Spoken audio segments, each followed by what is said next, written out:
Muy buenas tardes, mis amigas y mis amigos de este su programa Careo, una vez más con todos ustedes, lo que es una costumbre ya aquí en su canal Cinevisión, el 19. Ya la gente nos identifica por ahí. Don Osvaldo Santana. Don Lito Santana, ¿cómo vamos?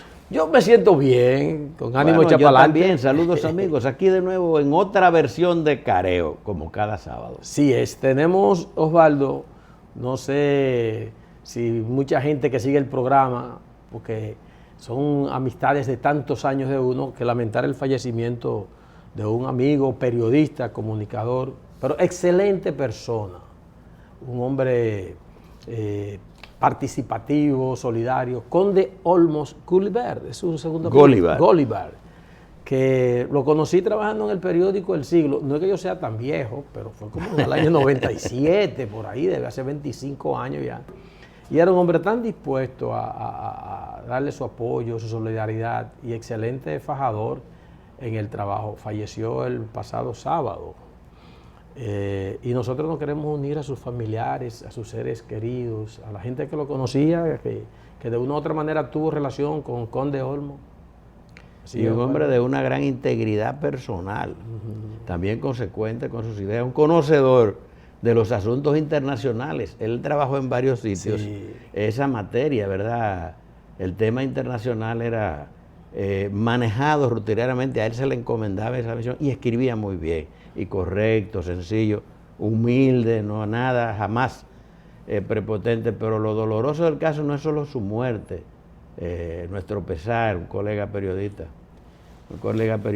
sino cómo fallece el amigo Olmos Gulliver, que estaba padeciendo ya un proceso de diabetes, pero que se le complicó. La versión extendida es que fue rebotado, que es lo más doloroso en medio de su situación, en 3 centros hospitalarios públicos, que es el otro agravante, porque ya en los privados no es raro que tú vayas en una situación y no te reciban, pues si no llevas un barril, 2 cerones de papeleta.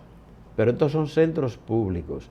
Él permaneció, de acuerdo con los compañeros periodistas, 3 días en la emergencia, no lo ingresaron nunca, del Hospital Francisco Moscoso Puello, con una crisis de diabetes que le disparó la inflación. Y después, la hipertensión, hipertensión. Y eso se complicó con un cuadro renal. Entonces el pobre Conde lo llevaron también al Instituto de la Diabetes, igual lo rechazaron, lo rebotaron, y terminó en el Salvador B. Gautier. He escuchado, no tengo la versión correcta, que lo aceptaron finalmente por la intervención del doctor Severino, pero no tengo la certeza, pero igual, muy bien por Severino, si fue por su intervención, pero es muy penoso.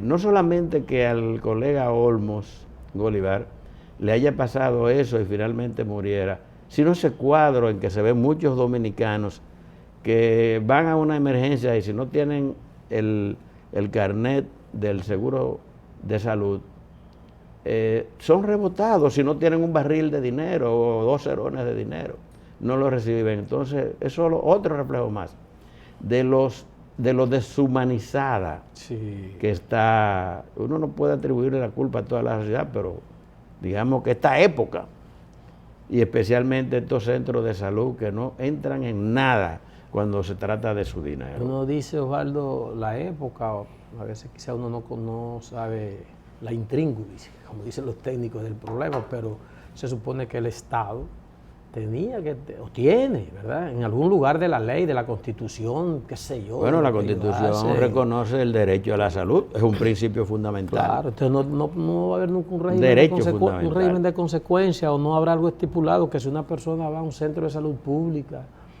y no es atendido, o es mal atendido, no hay régimen de consecuencias, yo diría hasta penales para las personas que se involucren en esto, o ya es una situación establecida, que la ley o la Constitución puede establecer determinados derechos para los ciudadanos y que eso antojadizamente se cumple o se suelta en banda al afectado. Debe haber algo, porque...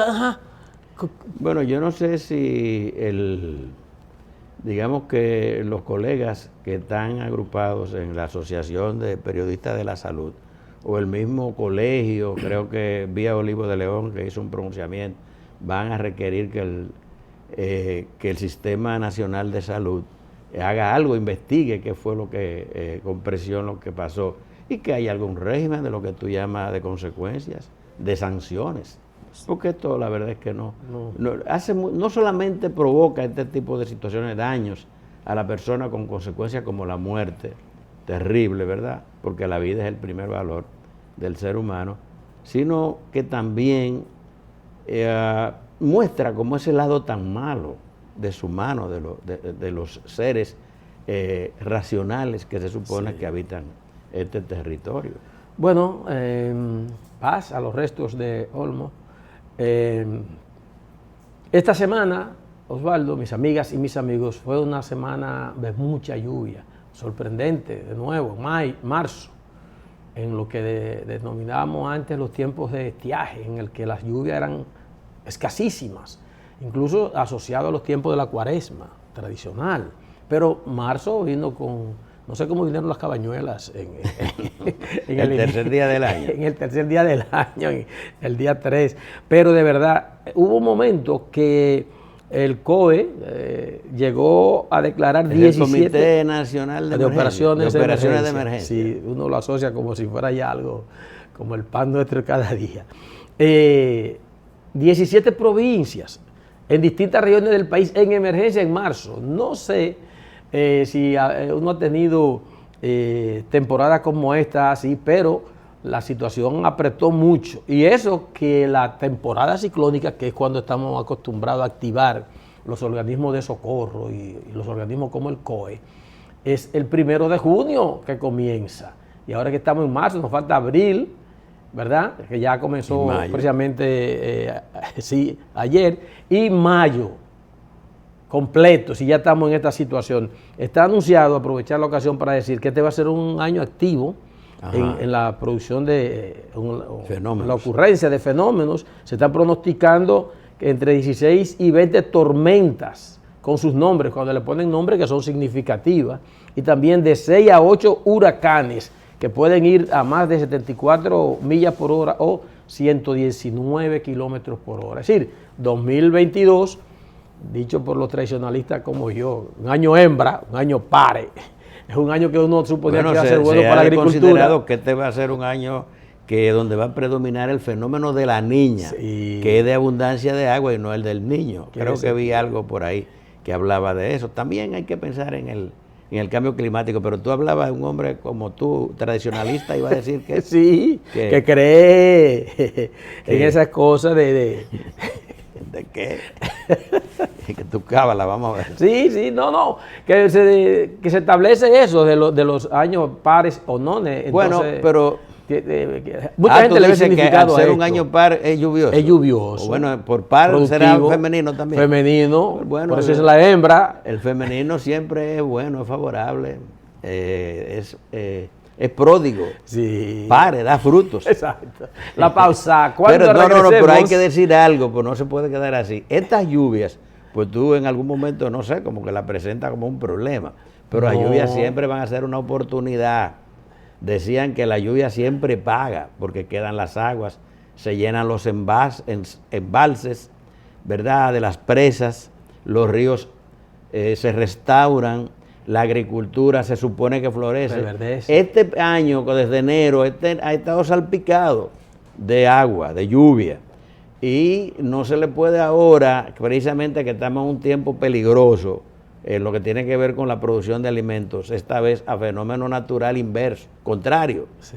Es decir, la tierra está lista y preparada, y precisamente comenzó el 21 de marzo la estación, la primavera, es un tiempo especial. Esas aguas han sido benditas y le permitirán a los productores y al mismo gobierno aprovechar la oportunidad para generar alimentos. No habrá excusa, es decir, los dominicanos, y las cosas siguen como van, no tenemos razones para no producir los alimentos suficientes, el llamado 80% que generamos en lo que se llama el esfuerzo por la suficiencia alimentaria. De modo que, como va, el año podría ser pródigo, bueno. Tiempo de la pausa, ahora sí, regresamos con más comentarios, aquí en Careo.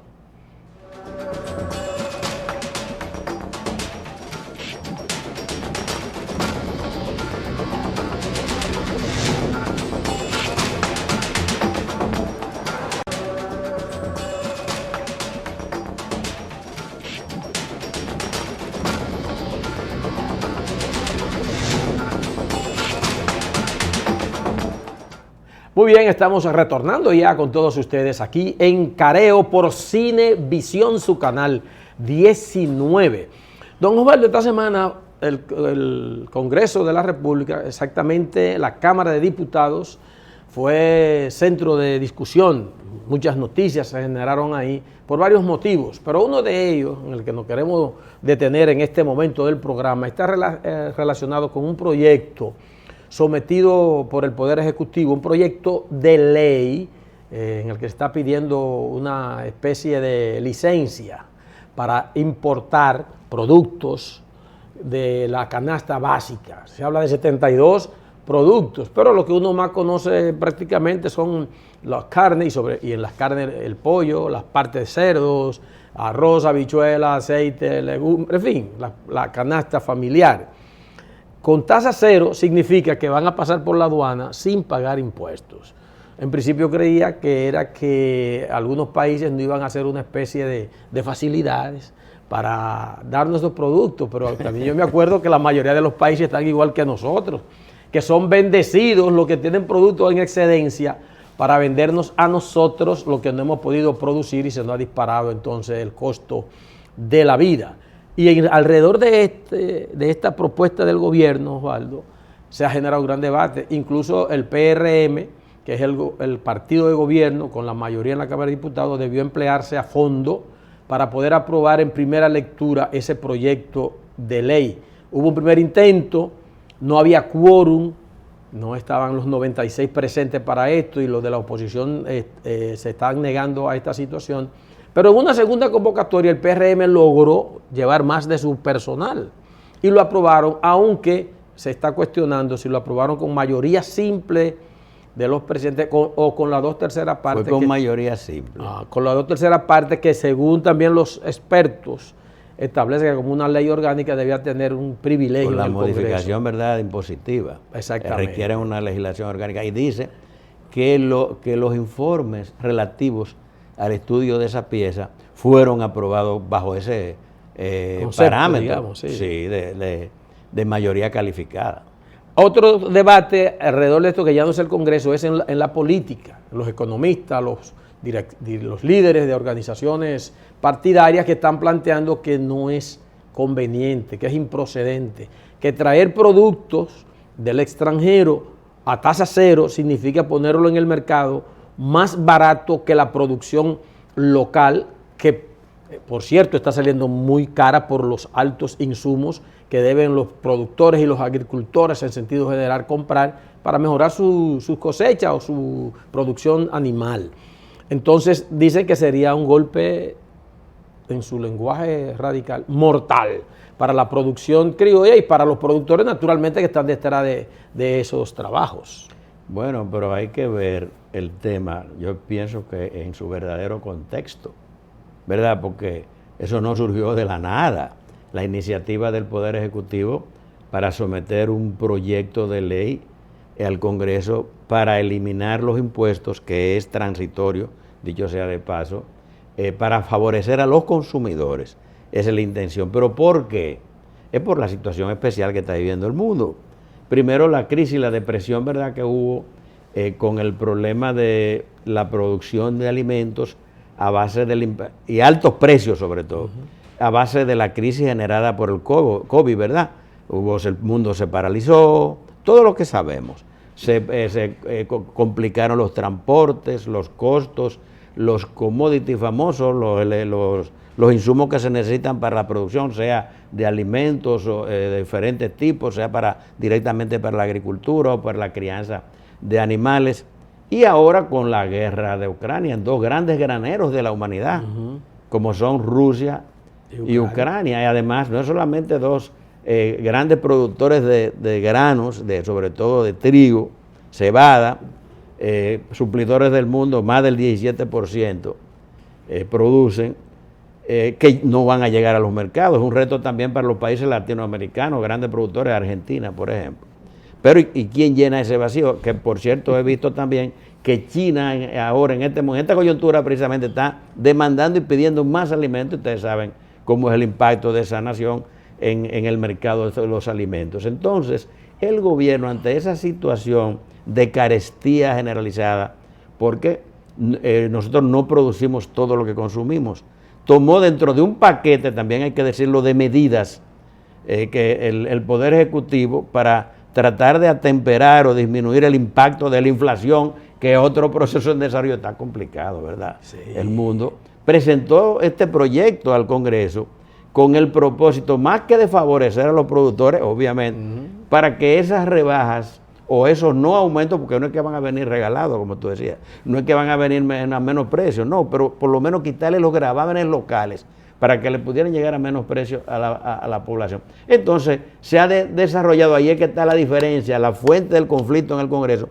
dos puntos de vista. Uno del gobierno, que su interés está enfocalizado, se supone que a favorecer a los consumidores, y el de la oposición, que plantea que a quienes hay que proteger en principio es a los productores nativos, porque si le hacemos competencia con importaciones y entonces lo quebramos, se pierde el 80% o un buen porcentaje de ese 80% en los cuales nosotros somos suficientes, producimos esa cantidad de alimentos. Entonces, lo que se discute es qué medidas deben aplicarse, si en vez de hacer eso, tratar de subsidiar directamente, darle la ventaja a los productores, ¿verdad?, para que ellos puedan producir en mejores condiciones y al final, ¿verdad?, el ciclo favorezca o no afecte a los consumidores, pero sin dañar a los productores. No deja de ser una discusión interesante, un debate que, bueno, es incitante, pero también se convirtió, como tú dijiste, en un escenario de confrontación. Ya que lo aprobaron, también surgió otro problema: si la aprobación se va a cuestionar si fue legítima, si fue legal, y después también le pueden sacar cuenta política frente a los impactos ante los productores. Pero como no ha sido aprobado todavía en el Senado, entiendo, ¿verdad? No, falta otra aprobación. Ahora, bueno, pero esa va a pasar fácil, pues ya lo hicieron en primera lectura, se supone que conseguirán la misma mayoría. Entonces iría, después que lo aprueben, en segunda lectura en la Cámara, iría al Senado. Pero eso fue, como tú dijiste, una piedra de choque en la Cámara de Diputados. Y ahí es que, Osvaldo, hay otra lectura que quizá habría que hacerla luego, porque ya es tiempo de la pausa. Sí, pero te quería decir que ahí es que surge entonces la necesidad de los diálogos. ¿Por qué no se dialogó esa parte? Previamente. Los pro y los contra. Y hay una mesa que está abierta, por cierto, en un Consejo Económico y Social, como que le está faltando liderazgo o voluntad. Hay muchos temas en el aire. Regresamos en breve con más comentarios en Careo. Recordándole a todos ustedes que Careo también le llega cortesía de la Asociación Popular de Ahorros y Préstamos. Esa es la del cero y el cerito de oro. Asociación Popular de Ahorros y Préstamos, una institución bancaria que siempre está presta para servirle a usted. Regresamos en breve con más en Careo.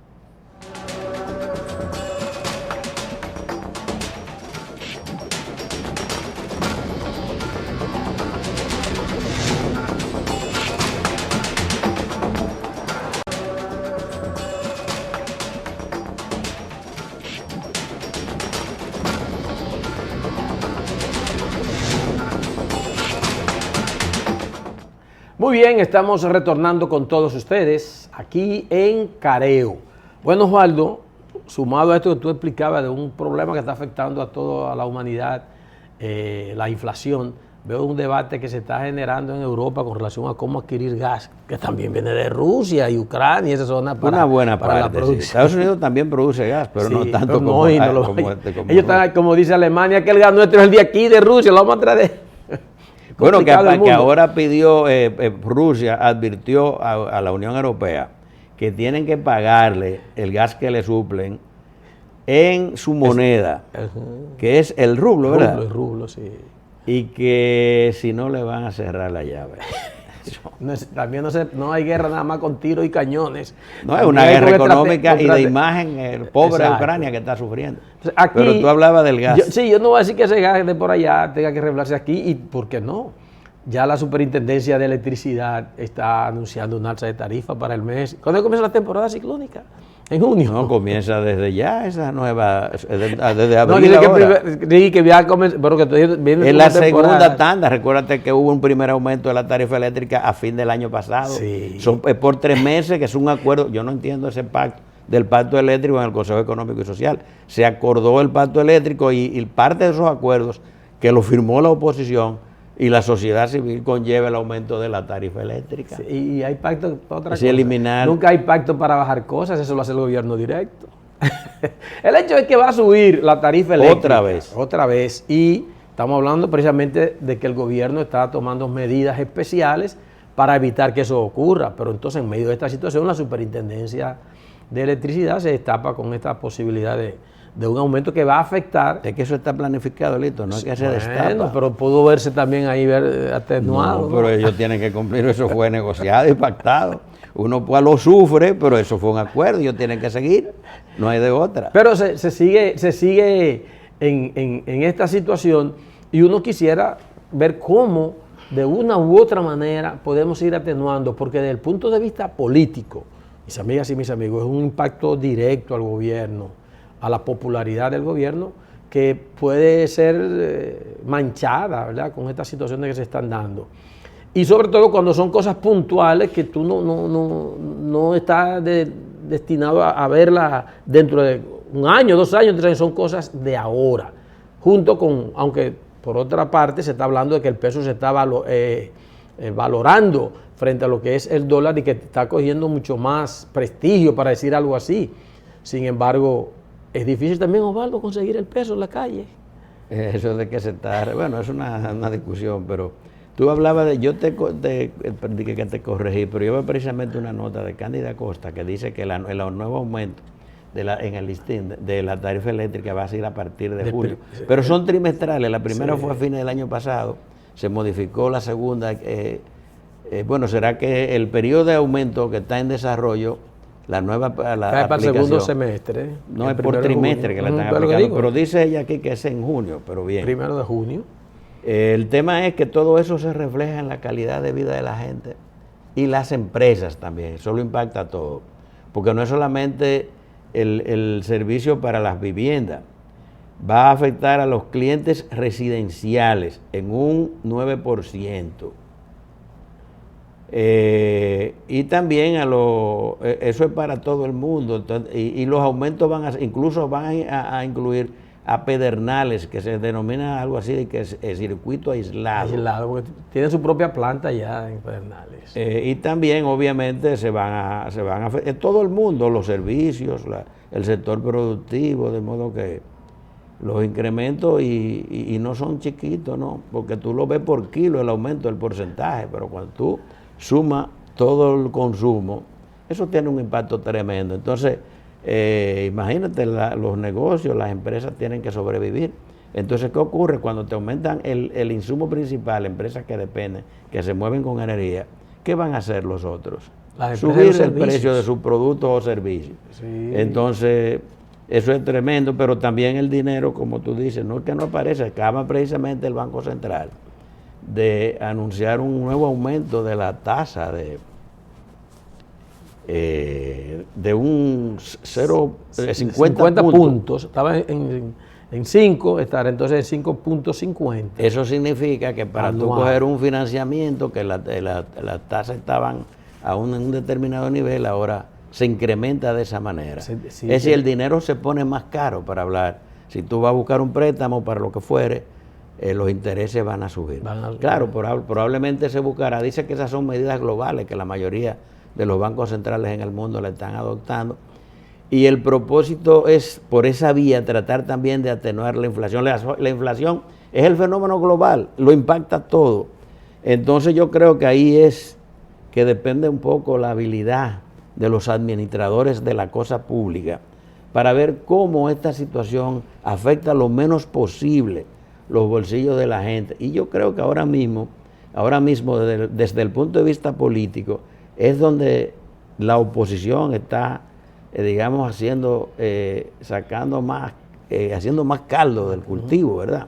Es decir, donde se está enfocando más, porque la gente, a eso le duele a las personas.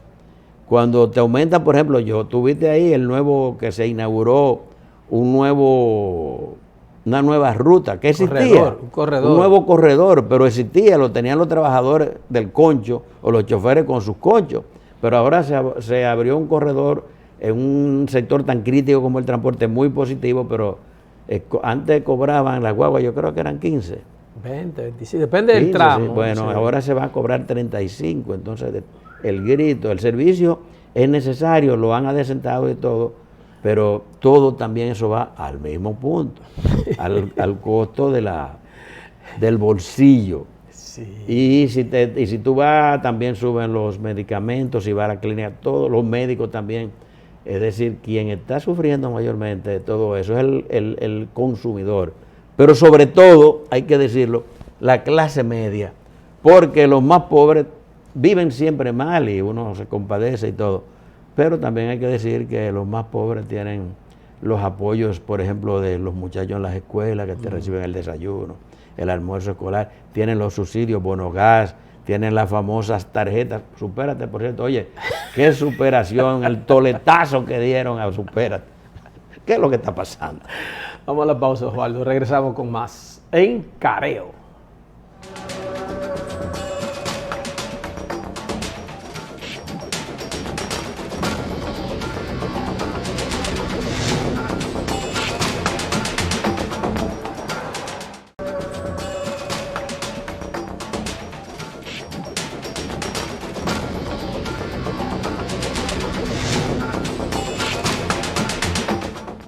Muy bien, estamos de retorno ya con todos ustedes aquí en Careo.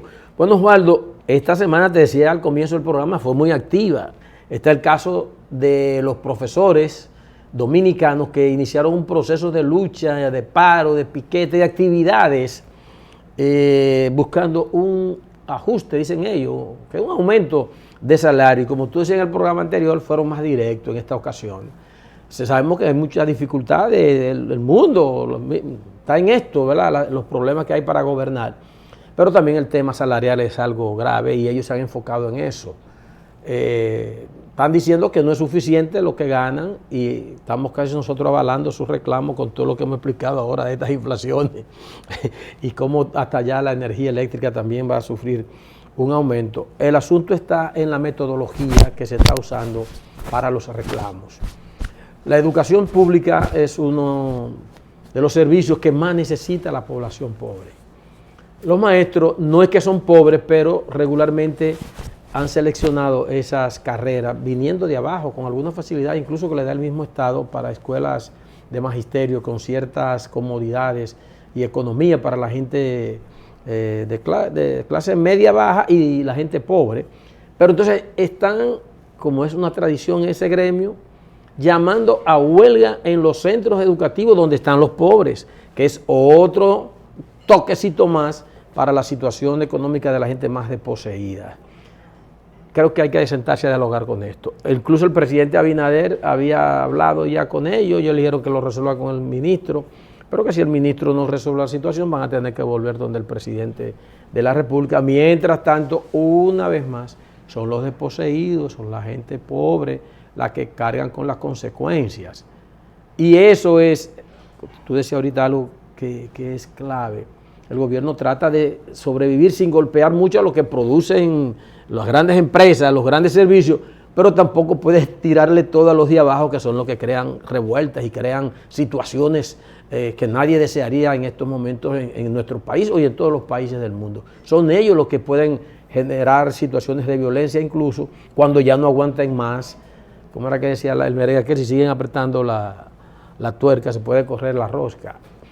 Hay una situación que hay que resolver eso también con los maestros, porque no solamente los muchachos van a la escuela a recibir el pan de la enseñanza, van también a recibir el pan de la comida que se le da allá, inclusive también una especie de merienda.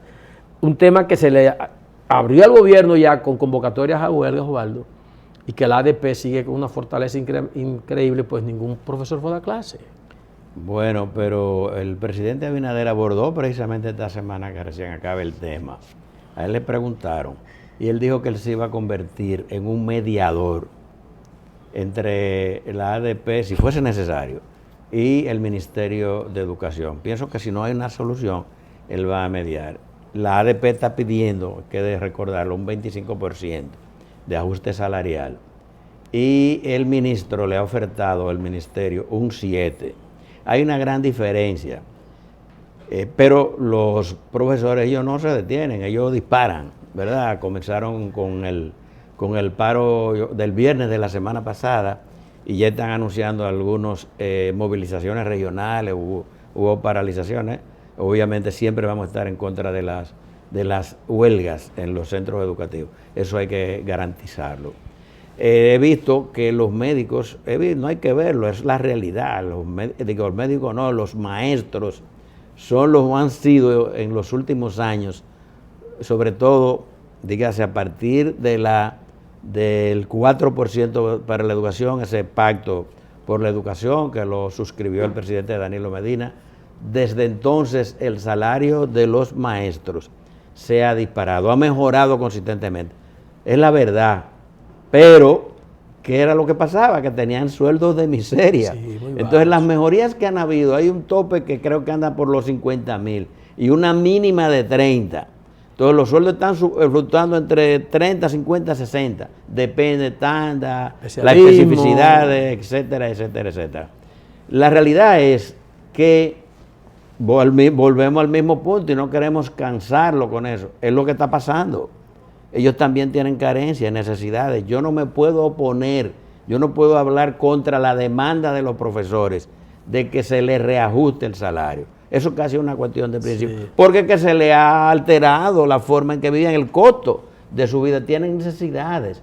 Es verdad que le ha mejorado consistentemente el salario, pero el 7 que le van a aumentar no es suficiente.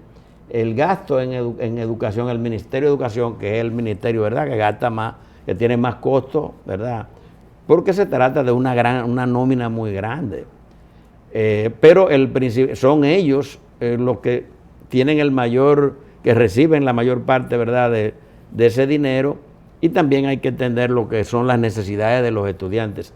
Pero no pueden ser las aulas una fuente de conflicto, de confrontación, lo que estamos comenzando a vivir. A eso hay que buscar una solución.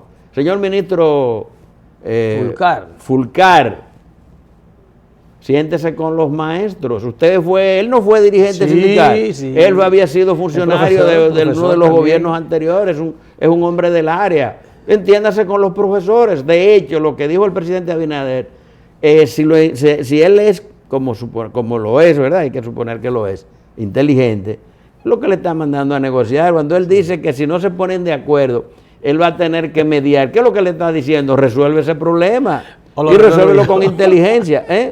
No te diciendo, lo resuelves tú, lo resuelvo yo. En su terreno, claro, si tú no resuelves. Porque tampoco tiene sentido que se dañe el año por una cuestión que a fin de cuentas es justa. Lo que no puede ser, quizás no el 25, porque sabemos también que los sectores, sindicados o no, piden siempre un aumento por encima, claro, para negociar. Entonces busquen un punto intermedio razonable.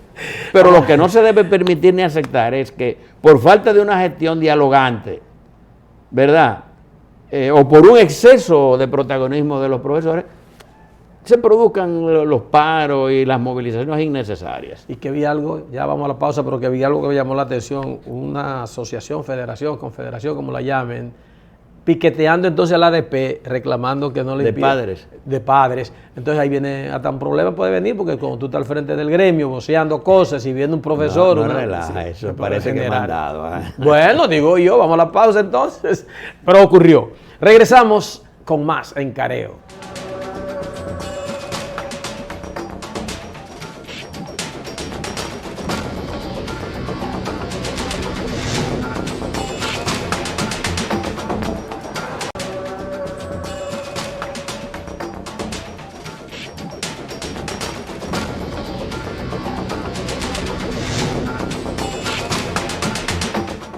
Muy bien, Estamos ya de regreso en la parte final de este programa Careo. Bueno, Osvaldo, en el tema político esta semana, dos acontecimientos. El partido Fuerza del Pueblo se lo anotó los dos.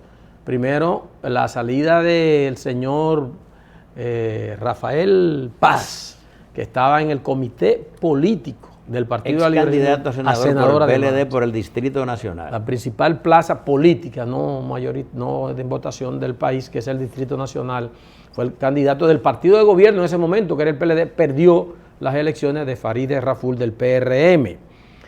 Anunció que su salida del PLD se convierte en otro hecho político, entrando a la Fuerza del Pueblo, como se le dio también casi el mismo rango que tenía en el PLD, dentro de la Comisión Ejecutiva de la Fuerza del Pueblo.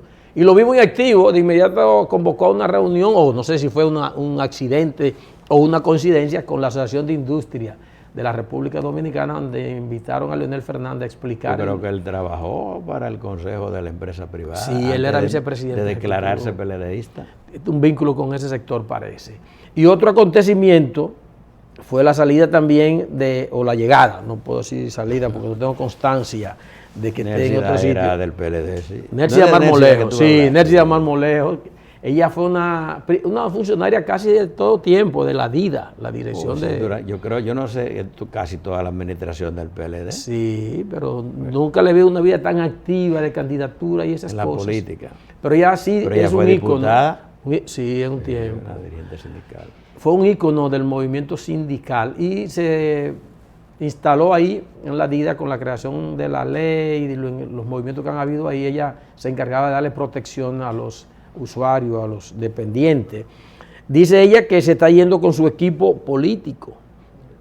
Está yendo con su equipo político, como también ha sido también Rafael Paz, que contaba con más de 500 militantes y dirigentes de su estructura política, nunca dicen del partido anterior. Equipo político. Sino con su equipo político. Ahora los políticos están en los partidos, pero tienen su equipo político. Tienen que tener tropa o algo, ¿no? No pueden ser generales sin tropa, ellos tienen que tener gente quien le obedezca sus lineamientos y ellos están en esta situación. En el PLD siguen pasando estas cosas. Y Pepe Abreu quiere decidir, porque yo no sé, no digo que fue, pero son amigos. Yo creo que ellos eran de la misma corriente sindical. Sí. Pepe Abreu, el secretario interno del Consejo de la Unidad Sindical. Correctamente. Pepe Abreu se maneja en un perfil más bajo, él ha quedado... Sigue siendo sindicalista, pero es del PLD, o es del PLD. Pero es que no anuncian, ahora, para ser sindicalista, como no anuncian ese fervor. El tema ese de esos ingresos a la Fuerza del Pueblo, hay un hecho político que pero tampoco llamó demasiado la atención. Ya nos estamos aproximando, bueno, todo sigue un curso. En agosto esta administración cumple 2 años. Ya de ahí hacia el 2024, casi es un periodo pre-electoral. Entonces tú sabes que hay un grupo de reformas necesarias a la ley electoral y a la ley de partidos. El Consejo Económico y Social recibió un paquete de reformas necesarias de ambas leyes y hay una mesa en materia de reforma electoral. Sin embargo, hubo una última convocatoria que se había postergado en diversas ocasiones para discutir esos asuntos y los partidos no fueron. Plantaron al Consejo Económico y Social. ¿Qué es lo que está pasando? No entiendo. Una determinación compactada, un propósito, falta de liderazgo, voluntad, que no sé si eso tendrá que ser objeto de análisis más profundos, pero ahí hay problemas. Porque la reforma a la ley electoral y a los partidos y es una cuestión de conveniencia para todas las partes. Se supone. Se supone porque se hizo una reforma y no le convino a todas las partes. Pero para eso está el Consejo Económico y Social, ahí está el liderazgo político. Y se le dio todo ese tiempo que tú dices, traigan su propuesta por escrito, aquí en la Junta la discutimos entre todos, y ya veremos, pero no fueron a la última, que era la más trascendental de todas, porque se le dio varias prórrogas. ¿Se nos ha acabado el tiempo, Osvaldo? ¿Qué vamos a hacer? Decir a los amigos y a las amigas que nos juntamos el próximo sábado a la 1 en punto, aquí en Cinevisión. Un placer siempre será, y también para ustedes. Pásenla bien, mis amigas y mis amigos.